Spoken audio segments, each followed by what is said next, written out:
The bridge of the Galactic Confederation ship Harmonious Purpose hummed with quiet efficiency. Ambassador Zixathala adjusted her breathing apparatus and reviewed the datapad containing Earth's application for galactic membership. The humans had only achieved faster-than-light travel 6 months ago, making them one of the youngest species to ever request Confederation status. "Another primitive species seeking the safety of our collective," muttered Commander Vrex from his station. The reptilian officer had overseen dozens of first contact protocols. They all follow the same pattern: discover FTL, panic about being alone in the universe, then beg for protection. Zixthala's 4 eyes blinked in sequence, a sign of deep thought among her people, the Valerians. Her species had evolved on a world where caution meant survival. Every decision required careful analysis, multiple backup plans, and approval from at least 3 different committees. It had taken the Valerians 200 years to develop spaceflight after discovering the principles, simply because they wanted to be absolutely certain it was safe. "The humans seem different," she said, studying their technological progression charts. "Look at this timeline. They went from wooden sailing ships to nuclear weapons in less than 500 years. Most species take at least 2,000 years for that progression." "Reckless," Vrex snorted. "Typical of young species. They will learn patience, or they will destroy themselves. Either way, the galaxy becomes more stable." The human ship appeared on their sensors exactly on schedule. Zixathala had to admit she was impressed by their punctuality. The vessel itself was crude by galactic standards, but it had made the journey from Earth to the meeting point without any apparent problems. "Incoming transmission," announced the communications officer. The main screen flickered to life, revealing the interior of the human ship. 3 humans sat at what appeared to be a control console made of metal and blinking lights. The technology looked primitive but functional. "Greetings, Galactic Confederation vessel," said the woman in the center. She had short dark hair and wore a simple blue uniform. "I'm Captain Maria Santos of the Earthship Pioneer. We're honored to meet with you today." Zixthala activated her translation unit and responded. "Welcome, Captain Santos. I am Ambassador Zixthala. We are here to evaluate your species for potential Confederation membership." "We understand this is a big step," Captain Santos replied. "We've prepared demonstrations of our technology and culture, as requested in your preliminary communications." "Excellent. We shall begin with a standard technological assessment. Please prepare to receive our technical evaluation team." 20. Minutes later, Zixathala found herself aboard the human ship with her team of experts. The interior was cramped and smelled of something the humans called coffee. Everything appeared to be built for function rather than comfort, with exposed pipes and cables running along the walls. "This is our main engineering section," Captain Santos explained, leading them through a narrow corridor. "Our chief engineer, Jake Morrison, will demonstrate our propulsion systems." They entered a room filled with humming machinery and blinking displays. A tall human with messy brown hair and grease stains on his shirt looked up from a control panel. He wiped his hands on a dirty cloth and grinned. "Ambassador, welcome aboard," Jake said. "Ready to see what human engineering can do?" Zixathala's technical team immediately began scanning the equipment with their instruments. The readings made no sense.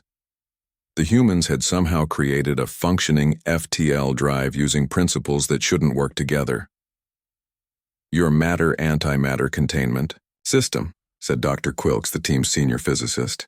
"The magnetic field generators are operating at frequencies that should create destructive interference patterns." Jake shrugged. "Yeah, the computer simulations said it wouldn't work either, but we tried it anyway, and it turns out the interference actually stabilizes the containment field." "Who knew?" Dr. Quilks's tentacles writhed in confusion. "But the theoretical framework clearly states, sometimes theory and practice don't match up," Jake interrupted cheerfully. "We prefer to figure out what works and then worry about why it works later." The Valerian ambassador felt a flutter of unease. This casual attitude toward established scientific principles went against everything her species believed. Safety protocols existed for good reasons. "Perhaps we could observe your navigation systems," she suggested. Captain Santos led them to the bridge where the humans demonstrated their star charts and course plotting methods. Everything seemed reasonably standard until an alarm began blaring. "Navigation computer is acting up again," announced the human at the pilot station. "We're getting drift errors in the stellar positioning system." "How serious is the problem?" Zixthala asked. Captain Santos frowned at the displays. "Without accurate navigation, we could end up anywhere within a few light years of our intended destination. We should probably abort the demonstration and return to Earth for repairs." Jake appeared at the bridge entrance, having followed them from engineering. He studied the error messages on the screen for about 30 seconds, then grinned. "I can fix this," he announced confidently. Dr. Quilks consulted his datapad. "According to our technical specifications, navigation computer repairs require specialized equipment and at least 48 hours in a proper facility." "Sure, if you want to do it the slow way," Jake replied. He turned to Captain Santos. "Hold my beer." The captain automatically reached out and took a brown bottle from Jake's hand.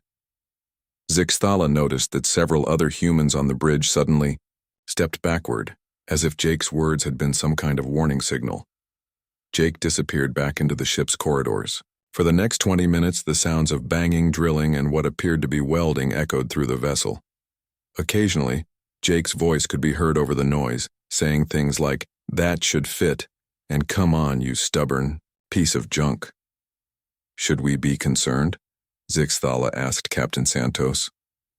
"Probably," the captain replied with a slight smile. "But Jake has never failed to fix something he's put his mind to, even without proper tools and facilities. Especially without proper tools and facilities. Jake seems to work better when he has to improvise." The noise stopped suddenly. A few seconds later, Jake's voice came over the ship's communication system. "Try the navigation computer now." The pilot ran a quick diagnostic. His eyes widened as the results appeared on his screen. "Navigation is working perfectly," he announced. "Better than perfectly, actually. The positioning accuracy has improved by 30%. Jake returned to the bridge, wiping grease from his hands and wearing a satisfied expression. "What did you do?" Dr. Quilks demanded. "The main processor was overheating because the cooling system wasn't designed for the load we were putting on." "Shit," Jake explained. "So I rerouted the coolant flow through the secondary power coupling, which happened to create a more efficient processing loop. That should have caused a system overload," Dr. Quilks protested. "Should have, yeah, but it didn't. Sometimes you just have to try things and see what happens." Zixthala stared at the human engineer. In 20 minutes, using nothing but spare parts and intuition, he had not only repaired their navigation system, but improved its performance beyond factory specifications. Her people would have spent months analyzing the problem, developing multiple solution proposals, testing each one extensively, and then implementing the safest option. "Jake," she said slowly, "how did you know your modifications would work?" "I didn't," Jake replied cheerfully. "But I figured it was worth a shot. Worst case scenario, I could always put everything back the way it was." As her team completed their evaluation and prepared to return to their own ship, Zixthala found herself composing an urgent message to the Confederation Council. This species was unlike anything they had encountered before. The humans didn't just solve impossible problems, they treated them as entertaining challenges. Back aboard the Harmonious Purpose, she transmitted her preliminary report. "Council members, the human species requires immediate classification review. They possess a dangerous tendency to attempt solutions that violate established safety protocols and scientific principles. More concerning, these attempts frequently succeed, often producing results superior to conventional methods. Recommend establishing new evaluation category for species that treat impossible engineering challenges as recreational activities." As she watched the human ship depart for Earth, Zixthala couldn't shake the feeling that the galaxy was about to become a much more unpredictable place. The emergency session of the Galactic Confederation Council had been running for 6 hours. In the Great Chamber on Nexus Prime, representatives from 47 different species sat in growing despair as their military experts delivered increasingly grim reports.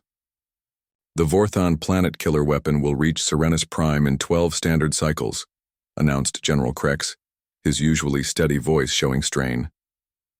Our evacuation calculations show we need 47 cycles minimum to relocate the entire population.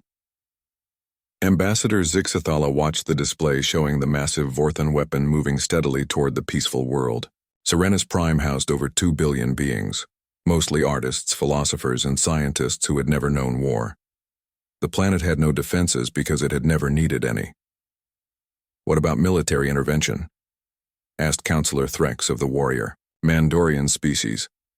General Krex's scales shifted to a darker color, indicating frustration. The weapon is protected by energy shields that can deflect our most powerful warships. Our weapons cannot penetrate its defenses, and we lack the firepower to destroy something that large. Negotiate with the Vorthons, suggested someone from the back of the chamber. They have refused all communication, General Krex replied. The Vorthon Empire considers Serenus Prime to be in violation of some ancient territorial claim. They will not listen to reason. The chamber fell silent except for the quiet humming of translation devices. Zixathala noticed that several representatives were already composing evacuation plans for their own worlds, fearing the Vorthons might target them next. "Excuse me," said a voice from the human delegation section. Every head in the chamber turned to look at Captain Sarah Chen, who had been sitting quietly throughout the session. Sarah was Captain Maria Santos's younger sister, and had been appointed as Earth's military liaison to the Confederation after humanity's admission 6 months earlier. "Captain Chen," said the council speaker, an ancient being whose species had been mediating galactic disputes for thousands of years.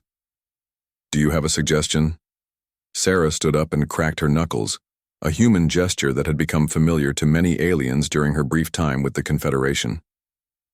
Zixathala noticed that the few other humans in the chamber immediately moved back a step. "Hold my beer," Sarah said to her aide, Lieutenant Rodriguez, who automatically took the brown bottle from her hand. A ripple of unease went through the chamber. Word of the human phrase had spread throughout the Confederation's diplomatic corps. Zixathala had included a detailed explanation in her reports, noting that when humans used these words, impossible things tended to happen. "Captain," said the council speaker carefully, "perhaps you could explain your thoughts before taking any action?"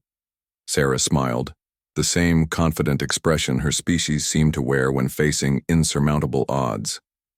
"The Vorthon weapon has to charge its main cannon for several minutes before firing, right?" General Krex consulted his datapad. "Correct. The charging sequence takes approximately 8 minutes, during which the weapon is stationary, and its shields are redirected to protect the cannon mechanism. And it's basically a giant gun floating in space?" "A crude but accurate description, yes." Sarah nodded thoughtfully. "I'll need the fastest cargo freighter you can find, about 10,000 industrial mining charges, and a really good targeting." "Computer." The chamber erupted in confused murmurs. Counselor Threx leaned forward in his seat. "Captain Chen, are you suggesting we attack the weapon? Our military experts have already determined that conventional weapons cannot penetrate its defenses." "Who said anything about conventional weapons?" Sarah replied. "I'm going to fly a cargo ship loaded with mining explosives directly into the cannon while it's charging."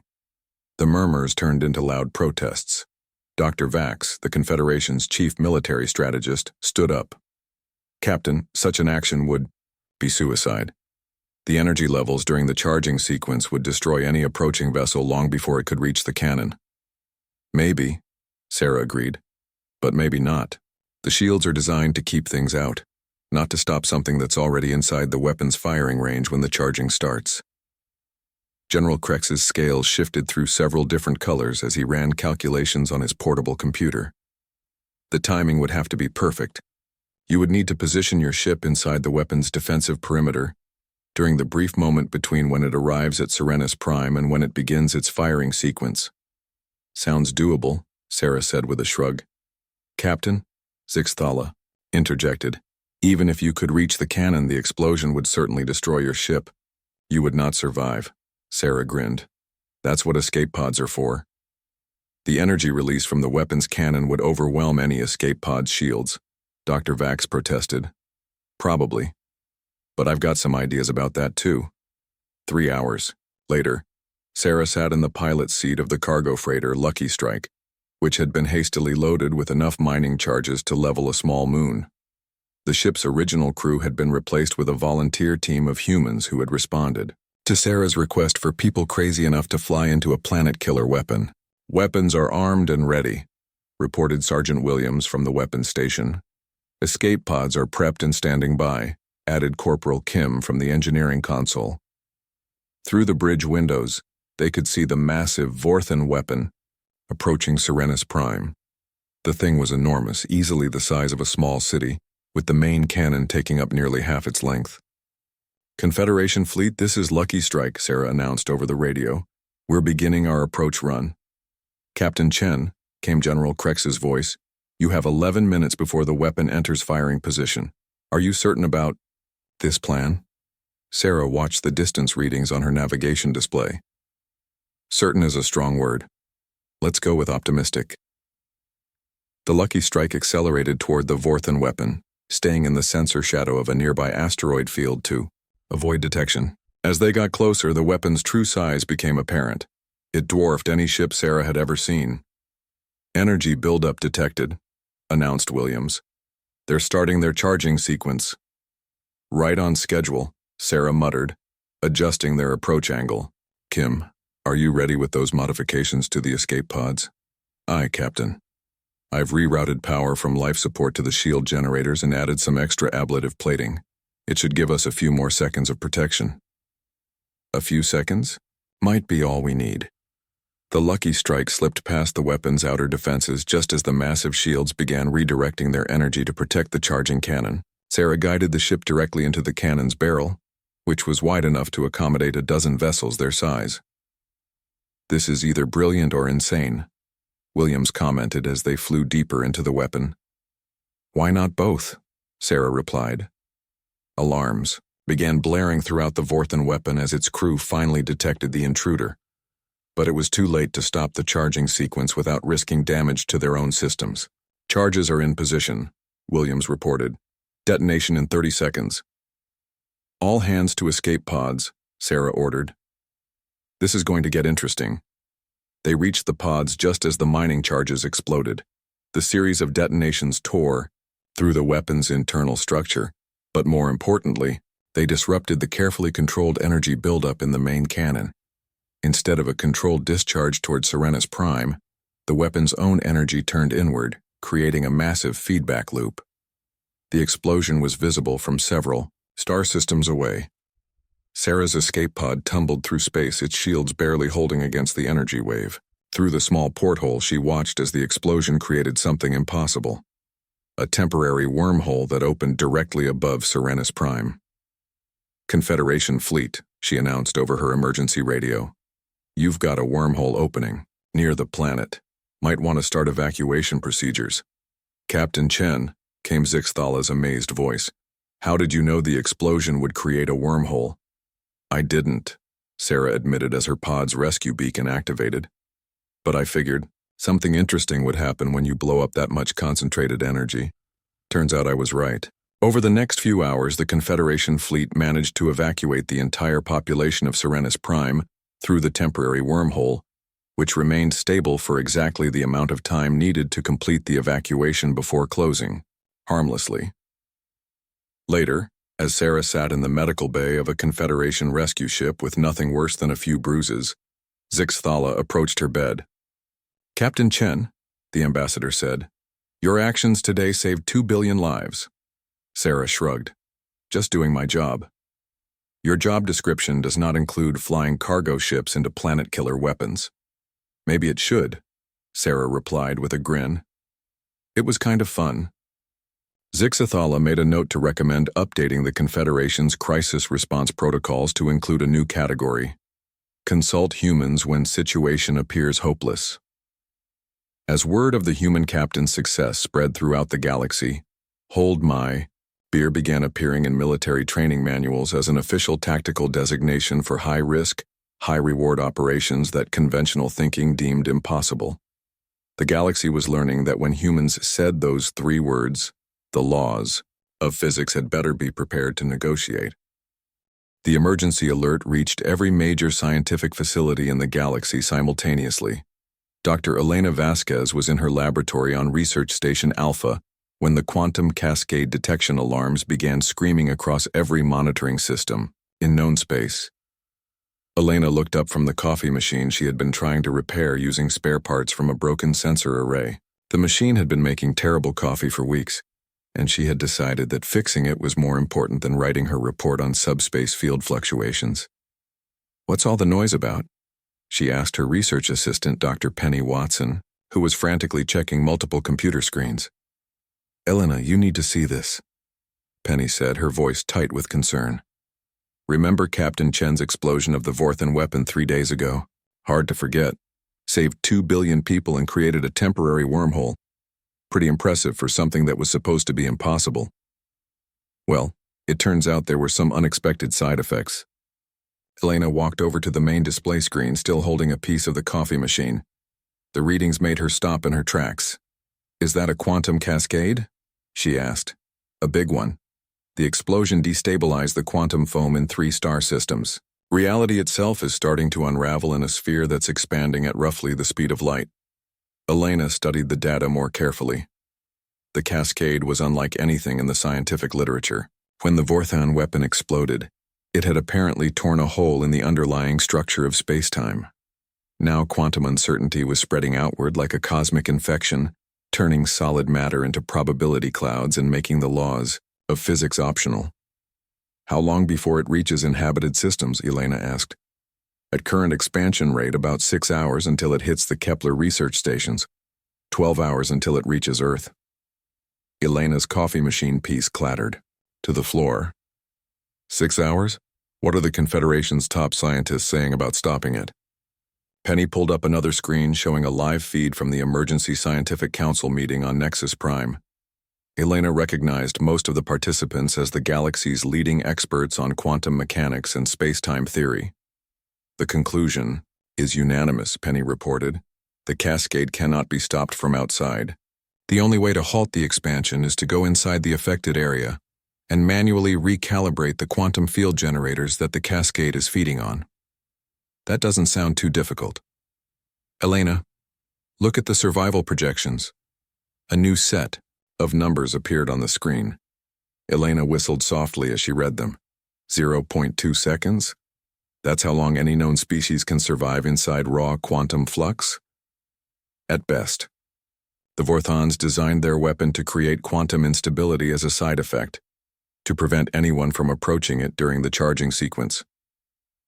The cascade area is basically pure quantum chaos. Matter, energy, time, space, none of the normal rules apply in there. Elena continued reading the report. According to the galaxy's best scientists, stopping the cascade would require someone to survive inside the quantum flux for exactly 47.3 seconds while performing incredibly precise calculations to rebalance the field equations. Even if someone could somehow survive that long, the mental strain of processing information in an environment where logic itself was unstable would drive any known intelligence insane within seconds. So basically, Elena summarized, we need someone who can survive in impossible conditions while staying sane enough to solve mathematical problems that would normally require a supercomputer. That's about right. The Scientific Council is recommending immediate evacuation of all inhabited systems in the expansion path. Elena picked up her coffee machine part and examined it thoughtfully. She had always been good at solving problems that other people considered impossible.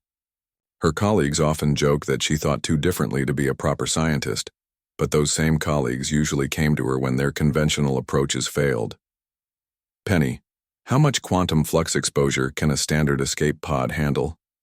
About 0.2 seconds, same as any other vehicle. Elena, you're not seriously thinking about going in there, are you? Elena walked back to her coffee machine and inserted the spare part she had been holding. The machine immediately began humming, with perfect efficiency, producing the best coffee it had made in months. Sometimes you just have to try a different approach, Elena said, pouring herself a cup of the fresh coffee. Get me a connection to the Scientific Council. 5 minutes later, Elena was looking at a screen full of worried alien faces. Dr. Zenth, The elderly Altarian who chaired the council looked particularly distressed. "Dr. Vasquez," he began, "we understand your species has a reputation for attempting dangerous solutions, but this situation is beyond even human capabilities." "Maybe," Elena replied, sipping her coffee, "but I'd like to take a look at the data before we give up." "The data is quite clear. Survival inside the Cascade area is impossible for any organic intelligence." Elena studied the quantum field equations on her computer screen. The mathematics were incredibly complex, but she began to see patterns that the other scientists had missed. "Dr. Zenth, what if someone didn't try to resist the quantum flux but instead worked with it?" "I beg your pardon?" "Look at these field equations. Everyone's been assuming that survival requires maintaining normal space-time conditions around yourself. But what if you let the quantum uncertainty affect you, and then use that uncertainty as part of the solution?" The council members began murmuring among themselves in various alien languages. Dr. Quilks, who had evaluated human technology during first contact, leaned forward. "Dr. Vasquez, are you suggesting deliberately allowing quantum flux to alter your molecular structure?" "Sort of. I'm thinking more about riding the wave instead of fighting it." Elena stood up and turned to her assistant. "Penny, hold my beer." Penny automatically took the coffee cup. Then her eyes widened as she realized what Elena had just said. "Elena, no. The council said it's impossible. The council said it's impossible using conventional approaches," Elena corrected. "Nobody's tried unconventional approaches yet." 2 hours later, Elena sat in a modified escape pod that she had rebuilt, using parts from her laboratory's quantum research equipment. The modifications looked like they had been designed by someone who understood quantum mechanics, but had decided that following the standard rules was optional. "Dr. Vasquez," came Dr. Zenth's voice over the radio, "please reconsider. Our calculations show a 99.8% probability of immediate death upon entering the Cascade field." "I've run my own calculations," Elena replied, checking her jury-rigged quantum stabilizers. "I get different results when I factor in aggressive mathematics." "Aggressive mathematics?" "It's a technical term. Basically, instead of trying to solve the equations the way they're supposed to be solved, you solve them the way they want to be solved." Elena could practically hear the confused silence from the scientific council. She launched her pod toward the expanding Cascade boundary, which looked like a sphere of constantly shifting colors and impossible geometries. "Beginning entry into quantum flux field," she announced. The moment her pod crossed the boundary, reality went insane. The walls of her pod became transparent, then solid, then turned into what appeared to be flowing music. Elena herself felt her consciousness expand into dimensions that didn't have names, while simultaneously becoming aware of every possible version of herself across infinite probability matrices. Most beings would have gone mad instantly. Elena, however, had spent years working with quantum equations that normal scientists considered too weird to study. Her mind adapted to the chaos by treating it as just another type of mathematical problem. "Field entry successful," she announced, though she wasn't entirely sure if she was speaking out loud or broadcasting her thoughts directly into the quantum foam. Beginning field stabilization calculations, the equations she needed to solve, appeared around her as three-dimensional structures made of pure mathematics. Instead of trying to work with them using normal logic, Elena let the quantum uncertainty alter her thought processes, allowing her to perceive solutions that existed only in probability space. "Fascinating," she muttered, reaching out to adjust the equation that had taken the form of a glowing spiral. "The field wants to stabilize itself. It just needs someone to show it how." For the next 3 minutes and 17 seconds, Elena surfed through the quantum chaos, rewriting the fundamental equations that governed the cascade. The work required her to exist in multiple probability states simultaneously, while performing calculations that would have been impossible under normal physics. When she finally emerged from the cascade area, the expanding sphere of quantum chaos had collapsed into a small, stable vortex that posed no threat to anyone. "Dr. Vasquez," came Dr. Zenth's amazed voice, "how are you still alive? Our instruments show you were inside the flux for over 3 minutes." Elena checked her pod's systems, which were somehow working better than they had when she entered the cascade. I made some adjustments to the field equations while I was in there. Turns out quantum mechanics work a lot better when you don't insist on them being logical. But our models clearly show that survival beyond 0.2 seconds is impossible. Your models assume you have to fight the quantum flux, Elena explained. The Archon Council chamber was the most ancient and revered location in the known galaxy. Built from crystallized time itself by the first spacefaring civilization, it existed in a pocket dimension where the normal flow of causality moved differently. The Archons, representing species that had existed for millions of years, considered themselves the ultimate authority on what was possible and what was not. Ambassador Jessica Chen stood in the center of the vast chamber, surrounded by beings so old that their original species names had been forgotten. The Archons communicated through pure thought, their ideas appearing as floating symbols in the air above their crystalline forms. Human, the concept appeared in glowing letters. Your species disrupts the natural order. Jessica looked around, the chamber with the same calm expression her sister Sarah had worn when facing the Vorten weapon. As Earth's senior diplomatic representative, she had been summoned to explain humanity's recent actions to the galaxy's oldest and supposedly wisest beings. The natural order seems to have some room for improvement, Jessica replied diplomatically. The symbols above the Archons shifted to angry red colors. For 3 million years we have maintained cosmic stability. The laws of physics exist for good reasons. Your people treat these laws as suggestions. With respect, honored Archons, maybe that's because some of your laws could use updating. A new set of symbols appeared, these ones pulsing with outrage. Impossible. We have studied the universe for eons. We know what can and cannot be done. Jessica smiled politely. Over the past year, she had listened to this same argument from dozens of alien species. The galaxy was full of ancient civilizations that had convinced themselves they understood everything there was to know about reality. Honored Archons, she said, my species has been spacefaring for less than 2 years. In that time, we've solved problems that your greatest minds declared impossible. Maybe the issue isn't that these problems were actually impossible, but that nobody had tried the right approach yet. The chamber filled with a sound like crystalline laughter, but without any humor in it. Young species always believe they know better than their elders, appeared in the air. You will learn. The universe has rules. Those who break the rules are destroyed by forces beyond their comprehension. Or, Jessica suggested, those who break the rules discover that the universe is more flexible than anyone realized. The Archons conferred among themselves through patterns of light that moved too quickly for Jessica to follow. When they finished, their response appeared in letters that seemed to burn with cold fire. You will demonstrate. We challenge your species to accomplish tasks that we know to be impossible. When you fail, as you must, your people will accept limitation and containment. The galaxy requires order. Jessica nodded thoughtfully. And if we succeed? Impossible. But if somehow you did not fail, we would acknowledge that perhaps our understanding requires adjustment. Fair enough, Jessica said. She reached into her jacket and pulled out a small device that looked like a communication unit. Could you hold this for a moment? The nearest Archon extended a tendril of crystallized thought to take the device. Jessica smiled. Hold my beer, she said.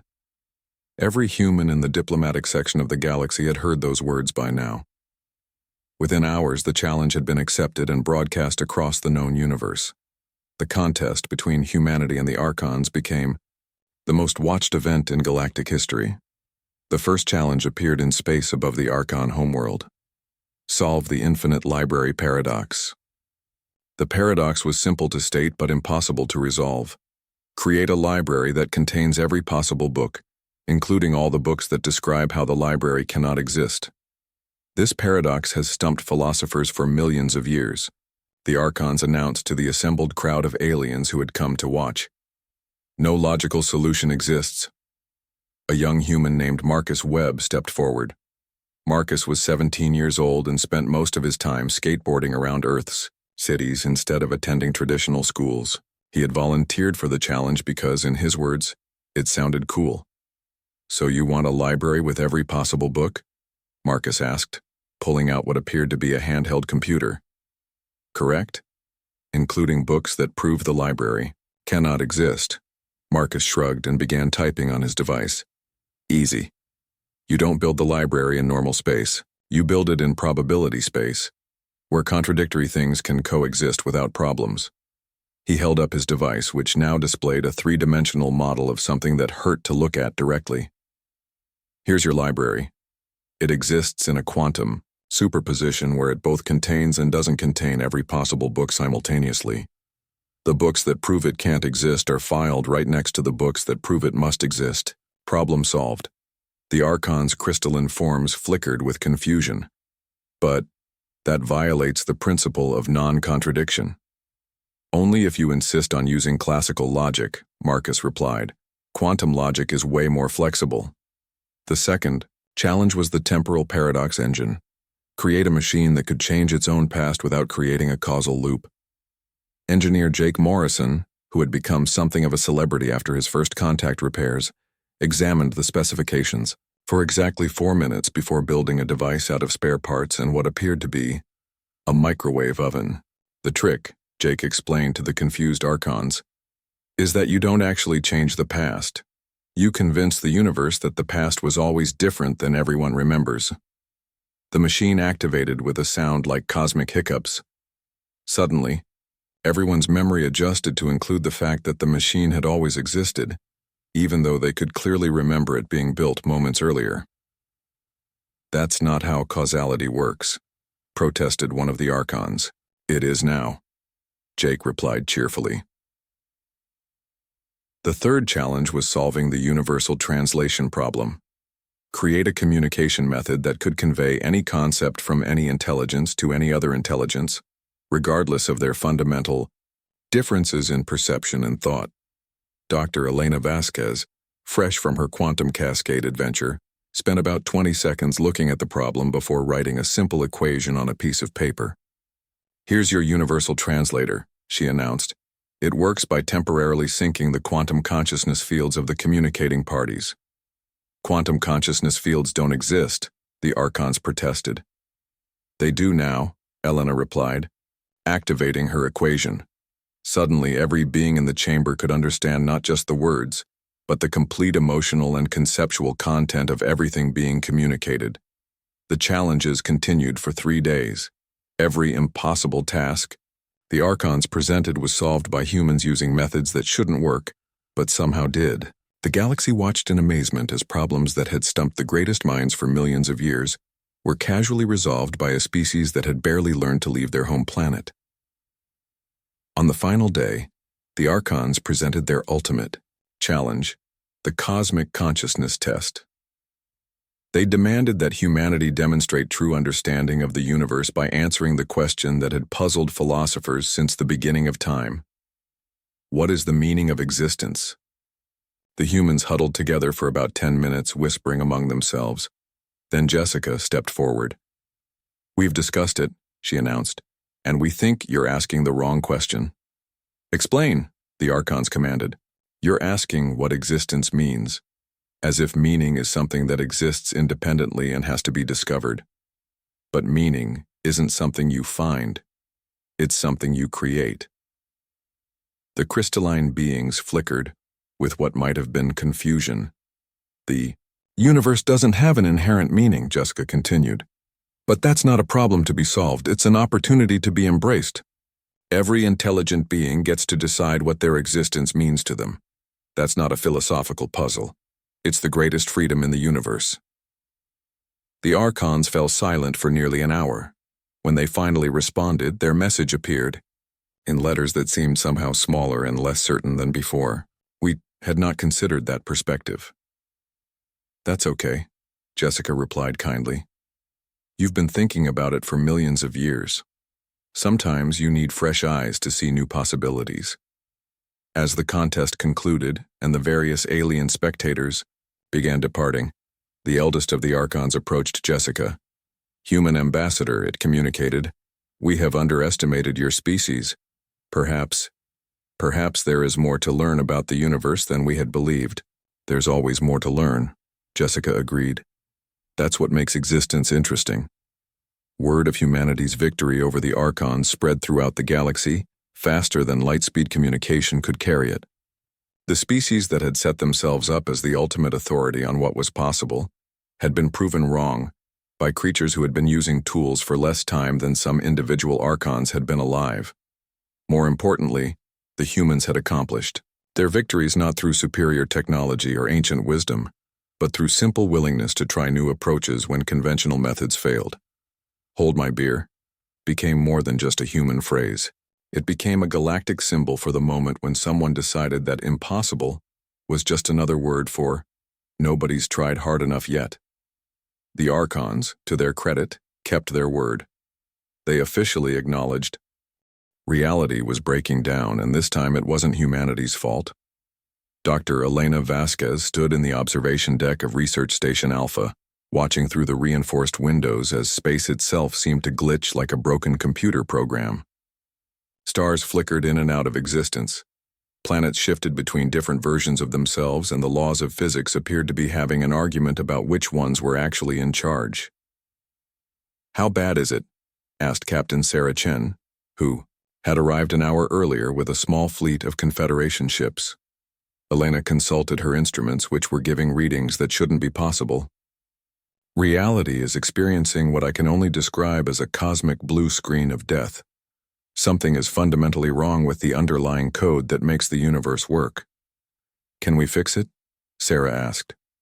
"I don't think so. This isn't like the quantum cascade.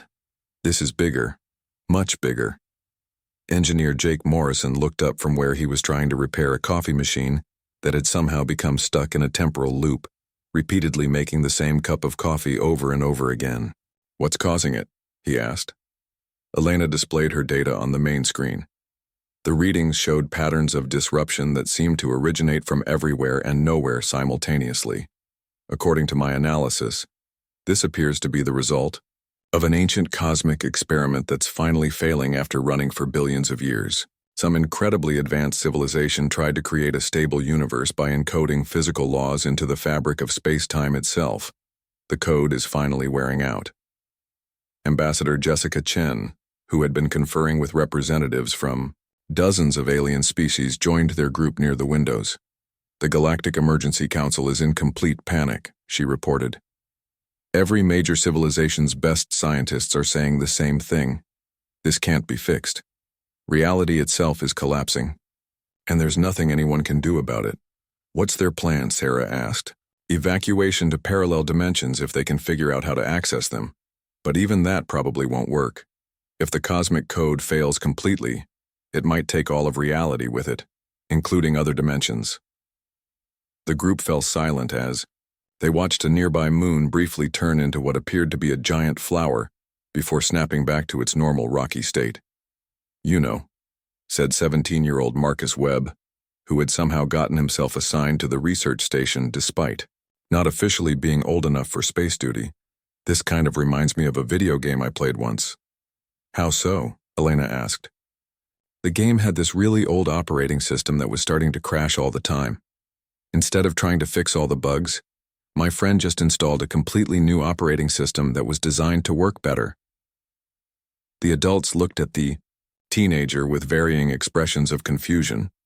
"Marcus," Jessica said carefully, "are you suggesting we install a new operating system for the universe? Why not? I mean, if the current one is crashing and nobody knows how to fix it, maybe it's time for an upgrade." Elena's eyes widened as she considered the implications. "That's actually not completely insane. If the universe is essentially running on a cosmic computer program that's failing, theoretically we could write a new program to replace it." "Theoretically," Jake added, "but we'd need to understand the current code well enough to write something better. Plus," Sarah pointed out, "we'd need to implement the new system while the old one is still running without causing everything to crash completely." The 5 humans looked at each other in silence for a moment. Then Jake reached into his toolkit and pulled out a brown bottle. "Elena," he said, "hold my beer." Elena automatically took the bottle. Then her eyes widened as she realized what Jake had just said. Jake, no, this is insane even by our standards. Is it, though? Jake asked. Think about it. We've spent the past 2 years proving that the universe is way more flexible than anyone thought. Maybe it's time to take that to its logical conclusion, Ro nodded slowly. The galaxy's greatest experts have all said it's impossible. When has that ever stopped us before? Never, Jessica admitted. Marcus grinned. So we're really going to try to rewrite reality? Elena studied her instrument readings again, looking for patterns in the cosmic breakdown. You know what? Hold my beer too. She handed her bottle to Marcus, who automatically accepted it. Jessica? Sarah asked. The ambassador looked out at the glitching stars for a long moment, then smiled. Hold my beer. She handed her bottle to Jake. Sarah? Elena asked. The captain cracked her knuckles, a gesture that had become famous throughout the galaxy. Hold my beer. She gave her bottle to Jessica. Marcus looked around at the collection of beer bottles he was now holding, then set them down on a nearby table. Hold our beer, he said to the universe in general. For the next 6 hours, the 5 humans worked with an intensity that amazed even themselves. Elena analyzed the failing cosmic code, identifying the critical systems that were breaking down. Jake designed a new universal operating system based on principles of adaptive flexibility rather than rigid physical laws. Sarah calculated implementation strategies that would allow the transition to happen without destroying everything in the process. Jessica coordinated with alien scientists throughout the galaxy, getting them to contribute data and resources despite their skepticism. Marcus, drawing on his experience with video game programming, optimized the new code for stability and efficiency. The beauty of this approach, Elena explained to a bewildered council of alien scientists over the communication system, is that, instead of trying to maintain rigid physical laws, the new system treats them as flexible guidelines that can adapt to changing circumstances. But without consistent physical laws, the universe will descend into chaos, protested Dr. Zenth. Not chaos, Jake corrected.